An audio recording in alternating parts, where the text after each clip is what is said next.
And welcome to another episode of the Bandit Room. My name is Charles. I'm joined here in the studio today by Mr. Caleb. Hello again. And across the table from me, we have Mr. Chris Chamberlin. Thanks for joining us today. Thank you. Thank you very much. Now, we know you because you are our next door neighbor here.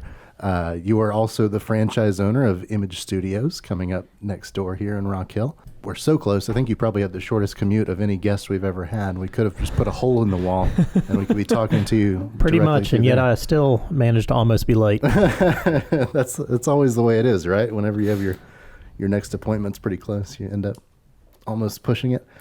So let's give the audience a little bit of a background as to who you are and what you've been up to. From what I understand, you spent most of your career at Iris Solutions in Charlotte, holding various titles there from VP, President, and Senior Executive roles. Describe a little bit about what you did there. Sure. I started there, it's probably been about 18 years ago. Yeah. And I was the fifth employee, came on as a sales role. Okay. And then through the evolution of the company and the growth of the company, got into a minority ownership level, okay, and then eventually into a majority ownership nice. level. All right. Then about 5 years ago, I sold the company and continued to stay on for about 5 years in a consulting capacity with the new owner. Okay. And so once that term was up, I looked for something else to do, and ended up coming across Image Studios franchise and started working with them. I guess I bought into that franchise pretty much about 13 months ago. So it was last summer. Wow. And it's taken right at about 12 months to go through the whole process from signing on to opening a location. Yeah. So we just opened 2 weeks ago. Fantastic. And what does, can you describe a little bit about what Iris Solutions Sure. does? So Iris Solutions was you get out of it for a year and you forget the last 18 years of your life. But Iris Solutions was a managed, IT managed support business. We worked primarily with privately owned medical offices throughout the Carolinas and even some clients outside the region. Okay. So primarily taking care, you're like a third party that takes care of all the technical needs for small offices, essentially. Exactly. Yeah. So we worked, kind of our niche, like I said, was the private medical office. So we provided all the hardware and day-to-day support, and then did all essentially the EMR integration, digital X-ray integration. But we didn't actually manage any EMR specific software, just the Microsoft software for them. Gotcha. And before that, you went to Winthrop University, is that right? Yes. So I spent 5 years at Winthrop because they had Just loved it so much. I mean, they just let me play golf for 5 years. So I said, hey, why not? Hey, there you go. So I probably would have gotten kicked out around 4 years had I not had a golf club in my hand. So. Gotcha. So that's where you prioritized your time. Were you from Rock Hill? Not initially. I was born out in the Baltimore, Maryland area. Gotcha. We grew up in elementary school down in Mississippi, just outside of Jackson. And then we relocated here basically in time for me to go into junior high and high school. Moved around? And a little bit, yeah. So we moved around a few places in Maryland, and, one vastly different community to another. But Rock Hill was really nice, and having moved a lot, I'd kind of seen both sides of everything. So I ended up really just going, to a local school here at Winthrop, and being able to continue, obviously, not obviously, because a lot of people go to their hometown school so they can stay at home. But I got out as quick as I could, and I just liked the community and, our proximity to the coast, our proximity to the mountains, our proximity to a large city like Charlotte. Yeah. And so as soon as I graduated high school, I got moved in and settled in the dorm and never went back. Nice. Fantastic. So you played golf for Winthrop while you were there. Correct. You currently golf a good bit as well, is that right? Or maybe not right now. I had been up until about the last 2 months. It's been kind of wide open with a few other priorities. Yeah. You come from a golfing family, don't you? I do a little bit. My younger brother of 4 years, as well as both of my parents, play golf. My dad, when he was in his 20s, he was a assistant pro at a private club in the D.C. area. Nice. And obviously, I went to Winthrop to play golf. My brother went to Wofford to play golf. So, all four of us typically would spend a lot of holidays playing golf together. Yeah. So that was nice growing up. Nice. Now, after you graduated, I saw that you and your wife started a fund for golf scholarships for Winthrop. Where did the inspiration for that come from? Yeah, great question. I hadn't really even thought about this for a long time, but once I professionally was in a position to kind of start giving back, I've been involved in so many different charities and been volunteering on so many boards. Yeah. I'm currently on a board right now, but I've been on and off boards constantly all the time. And starting out when you're young in your career, you can either donate time or money. And at the time, that was about all I had was time. So I did do a lot of donating of my time towards different foundations and different boards. And as professionally I grew, I was able to do something financially. At the time, the golf program was being coached by an old teammate of mine. And with them being here and with me still living and residing in Rock Hill and also being, at the country club where they practice, it was a great opportunity just to see everybody, have personal connection with everybody. And so it just kind of felt right to try and give something back to the team. I felt like it gave me so much, it allowed me an opportunity to see a lot of, I can't really say the world, but the Big South Conference doesn't really travel far for tournaments, but it did give me an opportunity to play in different events all up and down the East Coast, and gave me an opportunity to meet a lot of great professional people. It allowed me the opportunity to get my first job out of college, and I did really well in a few golf events. So it just brought back a good opportunity. It provided a lot for me in my life, and I wanted to give back and hope that the team and the program could continue to give back to future golfers. Fantastic. So you're currently on the board at the Rock Hill Country Club, right? Correct. On actually serving my 5th year. There's always supposed to be 3-year terms, but I picked up a term after a departing representative, and then volunteered to stay on for another 3-year term. So I'm kind of in the middle of senioritis with that term since I've only got a handful of months left. But this year I am the current treasurer for the country club. Okay. So you've been involved there for a while. At the country club. Yeah. I've I played high school golf at the country club. Parents, they're 3rd generation member of the country club. So I've, been around since the early 90s at the club to see kind of what's going on. I did take about a 10-year hiatus in the middle of my professional career, and then kind of got back involved with the club probably just less than 10 years ago. And, I really tried to stay involved. It's obviously I'm passionate about golf, that you can hear it in our conversation, but also passionate in having a golf facility in our community that the youth in our community can go to. You look at other towns around us, something like Spartanburg, and they've got, I think 3 or 4 private country clubs in a small town of Spartanburg. And here Rock Hill's one of the largest cities in the state, and we've only got 1 private club. So it's definitely important to, try and elevate as best we can the community and provide opportunity for the kids and the youth. Our community's done so great at all other sporting events, everything from BMX and the velodrome to softball and soccer and and the Ocho just happened, right? Yeah, the Ocho, and I mean, heck, we'll probably have the national pickleball championship if the Rock Hill continues the way it is. Yeah, that's true. Could be.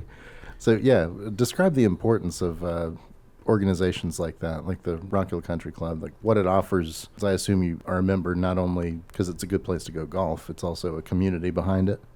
Yeah, I mean, I think the country club is a little something different for everybody. You've got a lot of people that are members because they have kids and they want to have access to the pool. They want to have access to the golf clinics and the golf programs that are offered for juniors and or beginners. Other people are members because, the husband and wife both might play, and it's an opportunity to be surrounded by other couples that play. There's other people that are members to entertain for business. There's other members that, are social members that utilize the place more for entertainment and the non-golf aspects of it. Gotcha. Personally, I mostly use it to kind of feed my competitiveness and my competitive nature. So generally, the folks that I play with out there are also the same folks that are still playing in tournaments throughout the state. Or the Carolinas. And we play at the club together, and we travel for tournaments together, and that's kind of been my motivation of being part of the country club. Nice. Now, you said you've been on several other boards as well. What other kind of organizations have you worked with? Let me go back a little bit here. So York County had Leadership York County.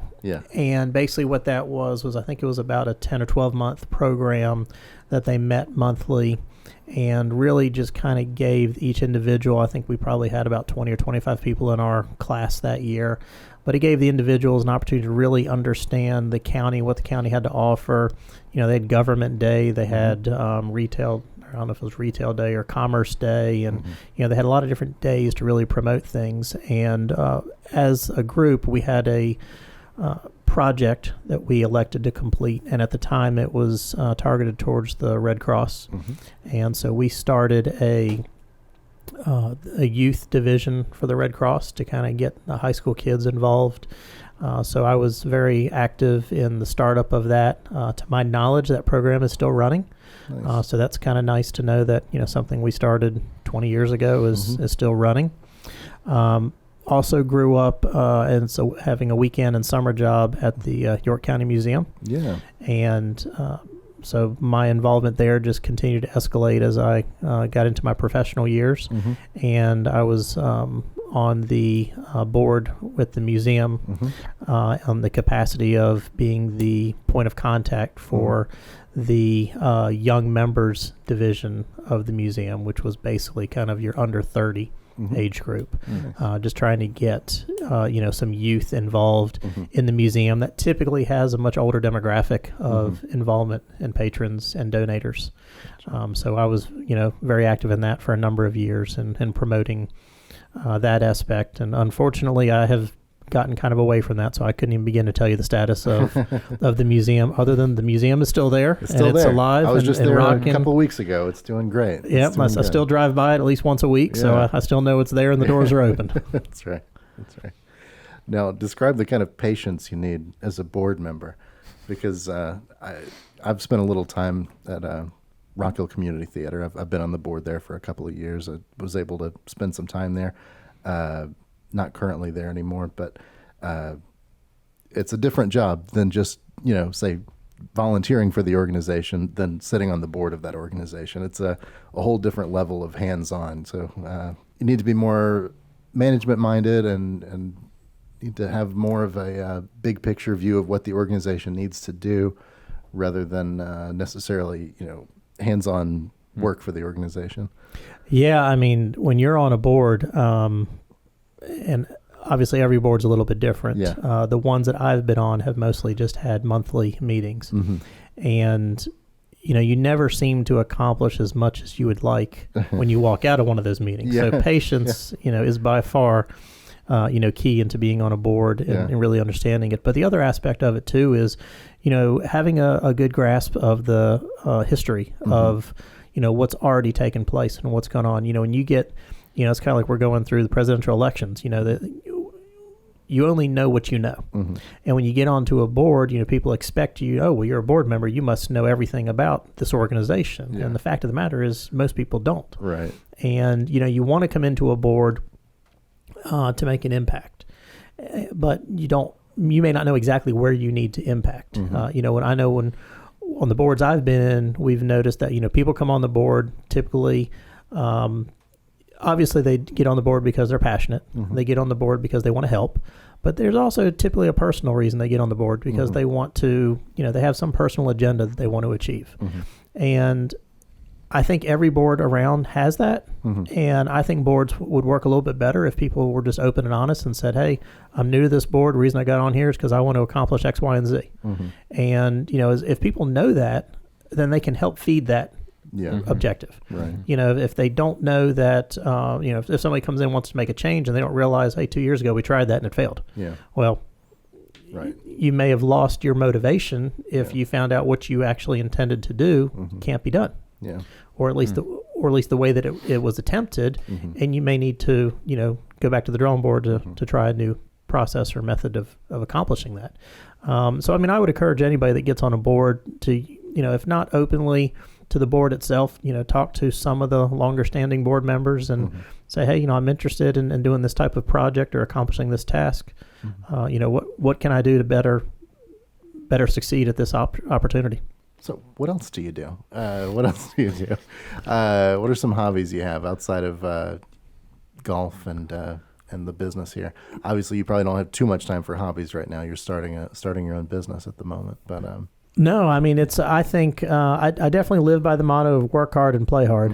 And I've always worked hard my entire life. I've always wanted to accomplish a lot and always wanted to experience a lot. My very first sales job, my sales manager, he asked me the same question, what are your hobbies? What do you want to do? And I was like, I like riding motorcycles and I like boating and, I come into cars. He's like, you need to go buy one of each of those. And I'm like, well, I just started out. Why do you want me to buy each of those? And he's like, well, when my salespeople have a lot of lease payments and a lot of motorcycle and boat and car payments, I know they're going to work hard. To so you some think that's degree, good advice, or you think that's well,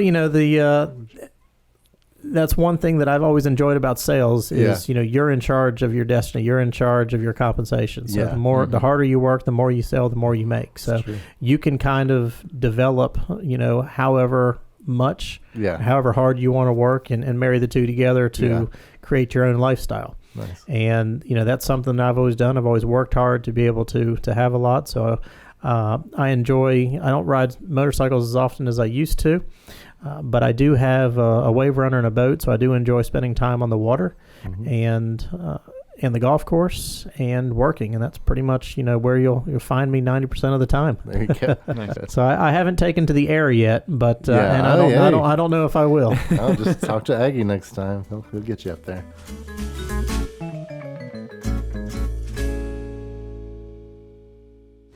With over 10 years of experience, Express Truck Tax is proud to be the market-leading Form 2290 e-file provider. We offer great support, a free audit check before transmitting, and instant updates on the status of your Schedule 1. Filing is as simple as 1, 2, 3. Just create an account, file your return, and get your Schedule 1. Join the hundreds of thousands of truckers who choose Express Truck Tax year after year. Express Truck Tax, the leading 2290 filing solution for the trucking industry.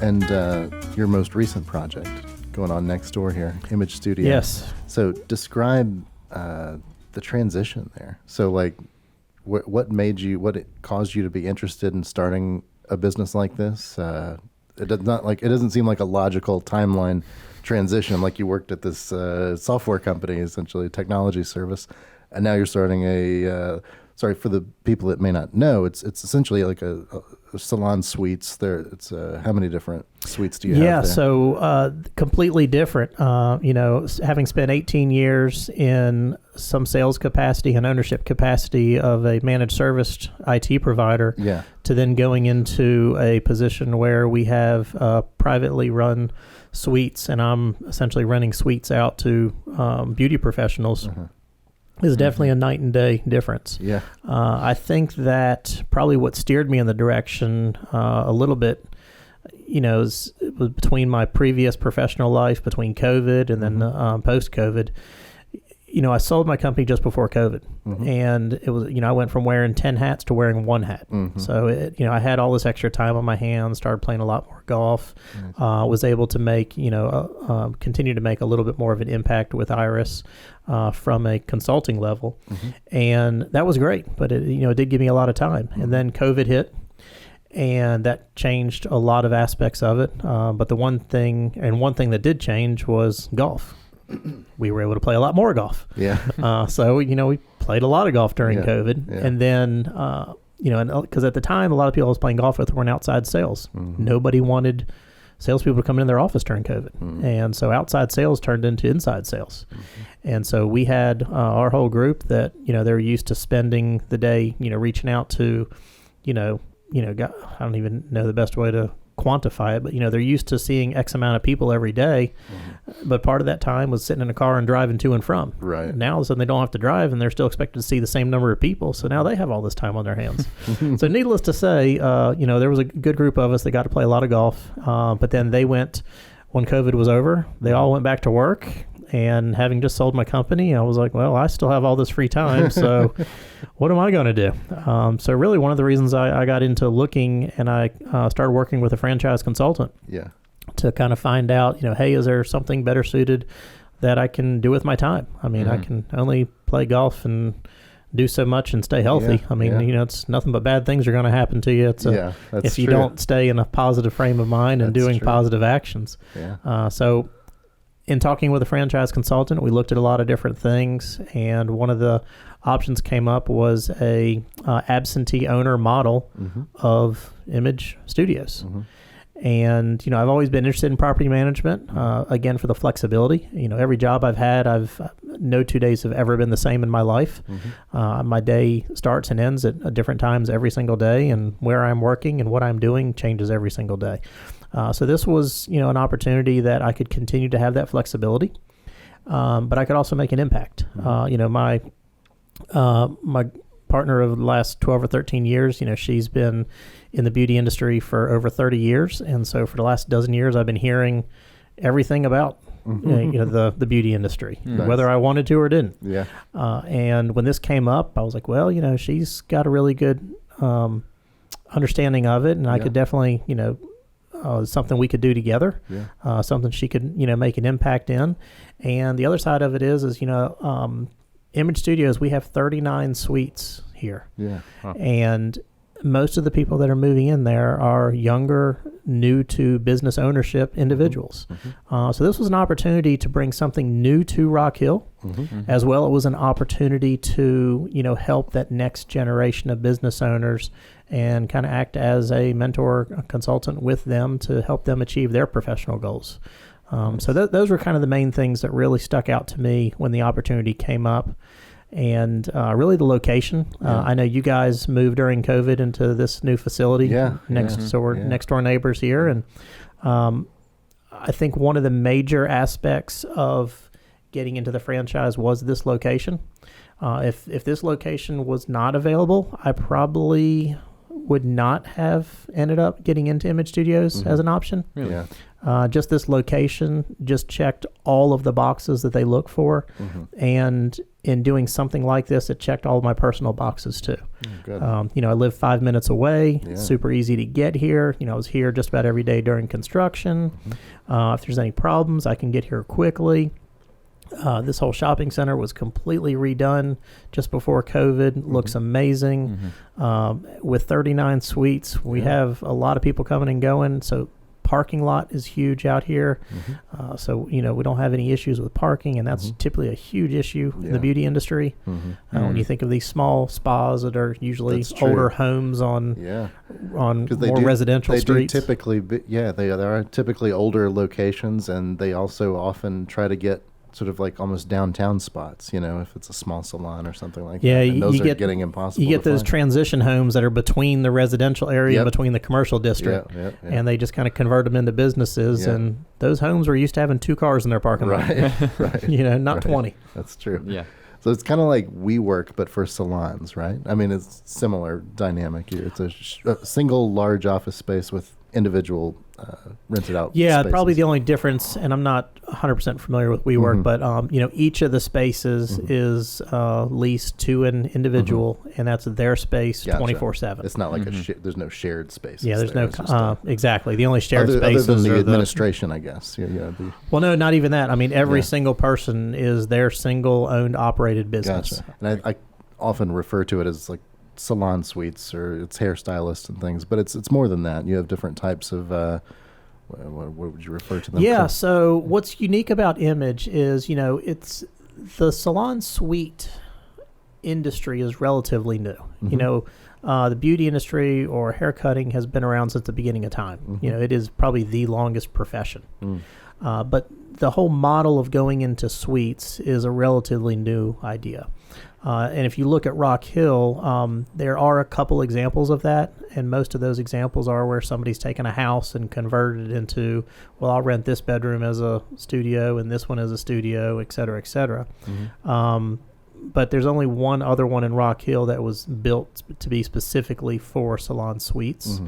And there are several in Fort Mill and Charlotte that are doing this model. But the other studio that opened in Rock Hill, it just opened last year. So Rock Hill hasn't really had much experience in privately owned rental suites. Now, Image, compared to the other franchises that are out there, Image Studios positions themselves to be the luxury brand in our industry. So when you walk into an Image Studios, it is going to be the best of the best. It is going to have a lot of nice amenities to it. We've got a lot of nice artwork. We've got a huge welcoming lobby. We've got 19-foot ceilings in our space. We've got, laundry services, break rooms, really nice bathrooms, marble countertops. We've got, hardwood style flooring throughout when you walk in our lobby. Lots and lots of glass. We wanted every suite to be very open, because the last thing we want to do is have somebody feel like they're claustrophobic in, four walls, and that's where they're going to spend their career.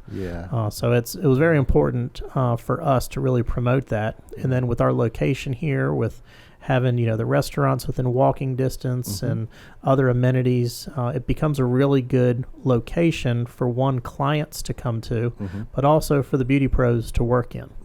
And when we look at beauty pros, it's not just the typical cosmetologist and barber. We also have nail techs that are doing manicures and pedicures. We have massage therapists. We have estheticians. We've got skincare professionals. We've got lash folks that specialize in lash extensions, which is a really growing part of the beauty industry. Estheticians, skincare, and lashes are really big. It's always just been nails and hair historically. So more and more are getting more and more clients are getting those services and have those wants and desires for those services. We're also looking at, hopefully, hosting the first tattoo artist in York County. Interesting.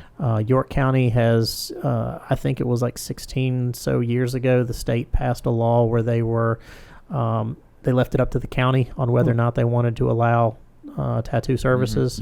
And York County has always been against that. And then I believe in January of this year, or first quarter of this year, they reversed their opinion on there. Interesting. So now you've got the state health board, which license these individuals. They're on board to license people in York County. The challenge is that you've got the city of Rock Hill has probably a 14-inch list of requirements to be a tattoo artist inside the city limits, and then the county has a list probably about half of that long. So it's still new. Everybody's trying to figure it out. Everybody's trying to kind of understand it. But when it comes to the beauty industry, the reason that this is important is because a lot of people are interested in permanent makeup, which is really just another form of tattooing. Interesting. And there's a lot going on right now because it's so new on how to regulate it, how to do it, how to look at it. Like the state pretty much regulates it as, tattooing from the neck up and the neck down. And so they have those two categories. But whether it's permanent makeup or whether it's a tattoo, it's really one and the same. Just typically as society, the type of environment you go into for permanent makeup is probably going to be more of like your spa type of feeling, where the place that you're going for tattoos, I think everybody from watching any movie, if they've never had a tattoo, kind of already understands and has a picture of a tattoo parlor in their head already. Interesting. I had no idea. I never didn't realize the because legality of it. I was like in a pizza shop the other day, and these cops were standing there talking about tattoos with the person checking out, and they're like, I can't find anywhere in Rock Hill to get a tattoo. And I just never connected in my head. They're like, we got to go to Charlotte. And Yeah. there just literally isn't one. Everybody goes to Gastonia or Charlotte. Yeah. Who knew? So I even had one of my pros, I called and was, we were talking about her move-in dates and everything. And she's like, well, I'm in the car on the way to Charlotte to get a tattoo right now. I'm like, well, hopefully we can have your commute a lot shorter for those in the future. Yeah. That's cool. Nice. That's interesting. Now, describe the size of these studios. Are they varying sizes? We do have essentially 4 different types of studios in my location here. Every location varies. The biggest differentiator between the locations is really where they're able to get space. Some of our locations are freestanding buildings that are, have been built from the ground up specifically for this, so they can customize it. As you know, here with our location, we're in a shopping center, and so we have really just one side of road frontage, and the other 3 are neighboring suites. So we had to kind of create something that was a little bit different than and would work in our space compared to others. And so what we've done is we have, I think it's about 4 different rooms. We've got a single cosmetology studio, which is completely upfitted for everything. It has your shampoo bowl, your style chair, upper and lower cabinetry with a sink as well as a mirror. So really and then also a rolling tool cart for all of their products. And so a cosmetologist can literally walk in with their scissors and a client and start working. Now, granted, they've got to have board inspections and things like that, but those are just minimalist things. But they can start their business and their profession, right in one of our suites and not have any out-of-pocket upfit costs or really equipment costs. Nice. So that's nice. So what we offer is single and double studios. So if somebody wanted to share it with somebody else to kind of cut down on expenses, or if they're both coming from the same location, they might share clients. It's a good opportunity for them to come and work with a friend, because as we all know, not everybody likes to just jump in with both feet, sink or swim, and, run a business. A lot of people like to kind of have a partner to do it with them. So we do provide opportunities for that. We also have 4 rooms that, like I said, are set up specifically for nail techs, for manicures and pedicures. And then we also have what we call flex space rooms. The flex space rooms are the ones that have a little bit more privacy, a little more insulation. They're the ones who you're going to have your estheticians, skincare folks, massage therapists. We've actually also got a seamstress that's moving in. One of the reasons that we picked a seamstress was because she does a lot of work with custom-made wedding dresses, and she has a high clientele with custom alterations. So the location here on Celanese Road, for those types of folks that are probably mostly working in Charlotte, was ideal for her.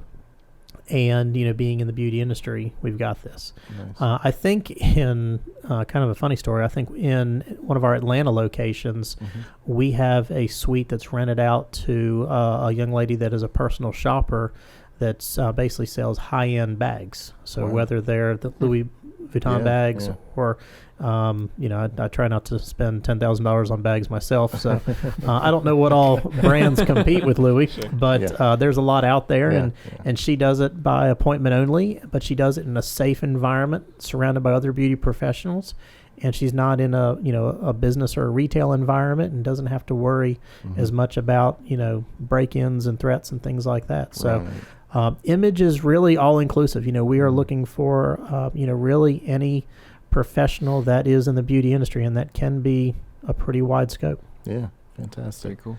Can you talk price ranges on these different suites? So the price ranges, they do kind of vary a little bit. We're very competitive in the industry. Corporate doesn't like us to share too much on the numbers because of the experience. Saying a number up front and not knowing what that includes, not knowing what it compares, can sometimes have somebody shy away from a really good opportunity. And so that's why what we try to do is we try to have people come in, take a private tour of our studios, let them see what we're all about. There's other pros that are working. They can talk to them if they're not busy, and we can really share with them how the financial aspects of going and making a change from where they are to where they could be with Inside Image. And again, going back to being a mentor and a coach, I try to work with them and help them understand, what their opportunities are and what they could achieve here. And for many of them, it's a good fit, but for a lot of others, it's not a good fit yet. So, I may recommend that they, find another stepping stone somewhere else that can get them one step closer to eventually coming into a suite inside Image Studios. Gotcha. Fantastic. For the average person who may be interested in getting some kind of service from a place like that, what would the process be for just like booking an appointment? Do you have to know the people that are currently working there, or can you simply book appointments with somebody through you? Both are options. Yeah. Essentially, the folks that come in here, because they're independent, because it's appointment only, most of them are coming to us with a full book of business, full clientele already. But a lot of them are still accepting new clients. Our website is up and running, imagestudios360.com. And from there, you can see the entire franchise, but you can also dive in to look at our specific location here in Rock Hill. Gotcha. And once you're on our Rock Hill webpage, you'll have, if somebody's interested in leasing a room or scheduling a tour, you'll have my contact information on there for that.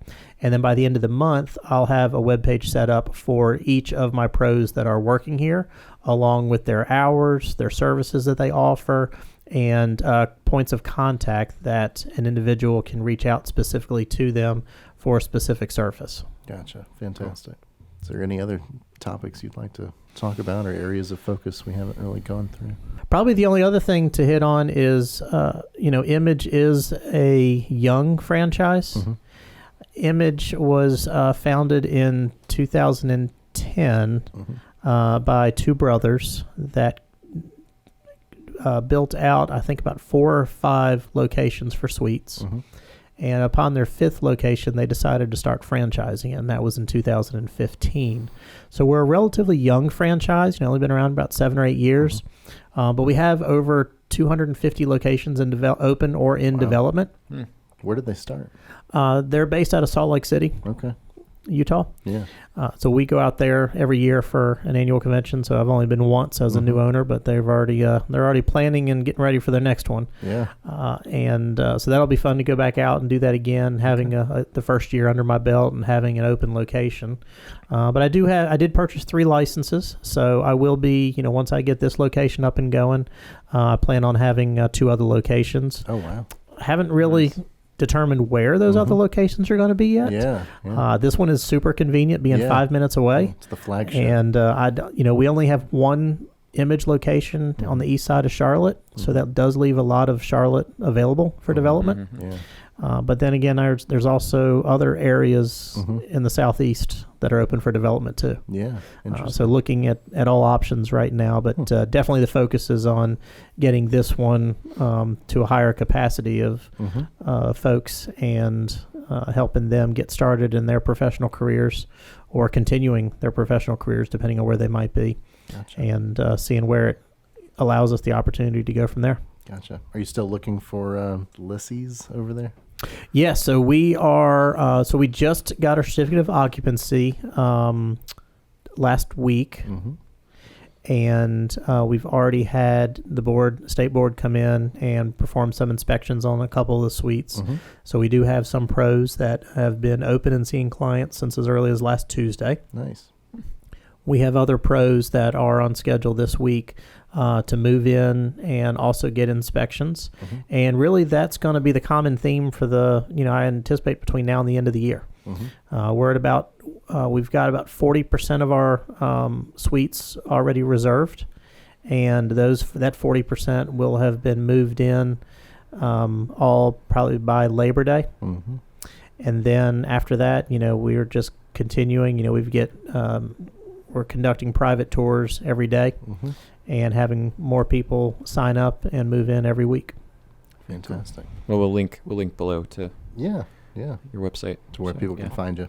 Yeah, that would be great. Click on the link, schedule a private tour. We do them during hours and before and after hours so that we can work around your current work schedule. This industry is typically closed on or doesn't see clients on Sundays and Mondays. So those are, especially Mondays, are pretty busy days for us with tours. But we're doing them 7 days a week. Awesome. Cool. Oh, thank you guys for having me. Yeah. Thanks for joining us. It's been a pleasure. Well, thanks for joining this episode of the Bandit Room. Stick around next week and see what we talk about. The Bandit Room is a production of Span Enterprises, located in sunny Rock Hill, South Carolina. We've been developing, supporting, and growing successful IRS e-filing and business management solutions since 2010. Go to spanenterprises.com now to learn more. The views and opinions expressed in the Bandit Room are those of the guests and do not necessarily reflect or state the opinions of Span Enterprises. No information should be considered as tax, legal, or other professional advice.